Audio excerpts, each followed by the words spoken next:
Hello everyone, welcome back education coaching.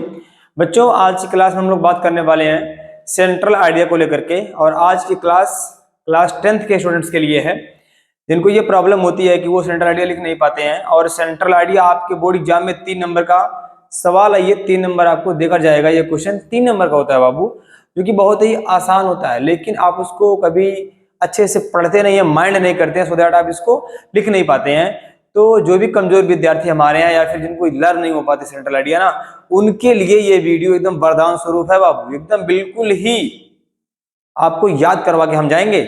उसका प्रमाण ये है कि देखिए क्या है, आपको हिंदी टू इंग्लिश मिलेगा, यानी कि इंग्लिश में भी मिलेगा और हिंदी में भी मिलेगा। Central idea English to Hindi रहेगी, इंग्लिश में भी लिखा रहेगा, नीचे उसका हिंदी भी समझा देंगे आपको। उसका ये रिजल्ट मिलेगा कि आप उसे आराम से याद कर पाएंगे और अपने बोर्ड एग्जाम वाले हाल में जब आप बैठेंगे ना, तो कॉपी में आप बखूबी लिख भी पाएंगे। ये मेरा भरोसा है और आपको भी भरोसा इस बात पे करना चाहिए। तो चलिए आज की क्लास में हम लोग पहले शुरू करते हैं। फर्स्ट जो आपका पोयम है डस्ट ऑफ स्नो, उसी के सेंट्रल आइडिया को आज हम लोग इस वीडियो में देखेंगे। आइए क्लास को शुरू करते हैं। चलो बाबू देखो, ये आपका है सेंट्रल आइडिया, जो कि बहुत ही अच्छा सा और प्यारा सा है सेंट्रल आइडिया।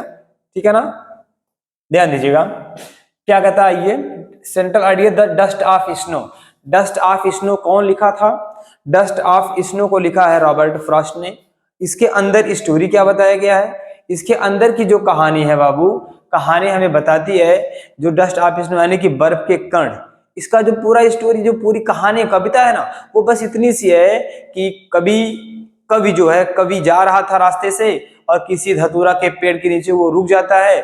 उसके ऊपर बैठा कौवा, पेड़ के ऊपर जो बैठा कौवा था, वह कौवा कवि के रुकने की आहट से वहां से उड़ जाता है। जब वो उड़ता है तो अपने बैलेंस को वहां छोड़ के उड़ता है, तो उससे जो पेड़ वो डगमगा जाता है और पेड़ के ऊपर जमे जो बर्फ के कण है वो कवि के ऊपर गिर जाते हैं। सो दैट उसका रिजल्ट क्या होता है? आगे फिर होता है कि जो कवि का दिन खराब जा रहा था, जो समय उसका बेकार जा रहा था, वो समय तो बेकार ही चला गया था, लेकिन जो आगे बचा हुआ समय था दिन में, वह समय उसका यूज हो गया। क्यों? क्योंकि उस चीज से जो डस्ट ऑफ स्नो उसके ऊपर गिरी है, उससे उसका मूड बिल्कुल चेंज हो गया, बदल गया, उसका विचार बदल गया। ठीक है ना, उसके भाव अच्छे हो गए। फिर उसका जो बाकी का बचा हुआ समय था, वो समय कवि ने यूटिलाइज कर लिया। आइए लाइन टू लाइन आपको समझाने का प्रयास करते हैं, अच्छे से इसको आप समझिएगा। The poem expresses, express means होता है व्यक्त करती है, ठीक है ना, व्यक्त करती है। The poem expresses the significance means होता है महत्व। यह कविता महत्व को एक्सप्रेस करती है, यानी कि व्यक्त करती है। आप स्मॉल थिंग्स, छोटी छोटी वस्तुओं के महत्व को इन चेंजिंग बदलने के लिए वंस एटीट्यूड, एटीट्यूड मीन्स होता है दृष्टिकोण, यानी कि यह जो कविता है, यह कविता किसी के दृष्टिकोण को बदलने में छोटी छोटी चीजों के महत्व को व्यक्त करती है, बताती है। यानी कि किसी का जो मानव व्यक्तित्व होता है, जो किसी का मूड होता है, मनोभाव होता है, उसको बदलने के लिए जो छोटी छोटी चीजें हैं ना, उनका कितना बड़ा योगदान होता है, महत्व होता है, उसी चीज को ये कविता बताती है। आगे देखिए नेक्स्ट लाइन है, द पोएट, कवि, appreciates the beauty of the snowflakes. ध्यान दीजिएगा, कवि बर्फ के टुकड़ों की सुंदरता की सराहना करता है। कवि क्या करता है? द पोएट एप्रिसिएट्स, वह प्रशंसा करता है, सराहना करता है, the beauty of the snowflakes, बर्फ के सुंदर टुकड़ों की। ठीक है ना, चलिए आगे देखिएगा। आगे है विच चेंज्ड हिज मूड, जो बर्फ के टुकड़े उसके मूड को, उसके मनोभाव को बदल दिए, कभी उन्हीं बर्फ के टुकड़ों की प्रशंसा करता है।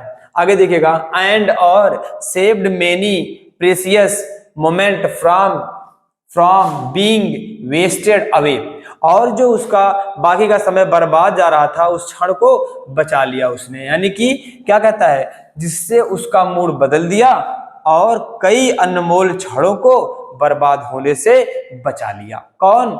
वह जो छोटी छोटी चीज होते हैं, जो बर्फ के कण थे, उन्हीं को वो समझाना चाहता है। आगे देखिएगा बाबू, यहां से द क्रो, कौवा, sex of the snow dust from the hemlock tree. ये बहुत बढ़िया चीज है, हेमलॉक ट्री, धतूरे का वृक्ष। कौवा हेमलॉक ट्री से यानी कि हेमलॉक के पेड़ से, धतूरे के पेड़ से बर्फ की धूल को, बर्फ के कण को हटाता है यानी कि गिरा देता है। The same way one can shake of the sadness, उसी प्रकार कोई भी व्यक्ति अपने हृदय से दुख को दूर कर सकता है। यानी कि जिस प्रकार साधारण सी बात में आपको समझाया जा रहा है कि जिस तरह से कौवा आया, बैठा, उड़ा और वहां से उसके ऊपर जो बर्फ के कण जमे हुए थे पेड़ के ऊपर वो नीचे गिर गए, उसी तरह से किसी भी व्यक्ति के मन के जो मनोभाव है, जो दशा है, जो उदासी है, या किसी भी क्षण किसी भी प्रकार से नष्ट हो सकती है, गिर सकती है, गायब हो सकती है। ओके, सेंट्रल आइडिया का आपका पहला वीडियो था, ये कैसा लगा हमें आप जरूर बताएं। और फिर इसी वीडियो के प्लेलिस्ट में आपको सारी वीडियो जो आपका 10 है ना पोयम, 10 पोयम का सेंट्रल आइडिया आपको प्लेलिस्ट में मिल जाएगा। बखूबी आप उसको अच्छी तरह से लर्न करें, तैयार करें। Best of luck.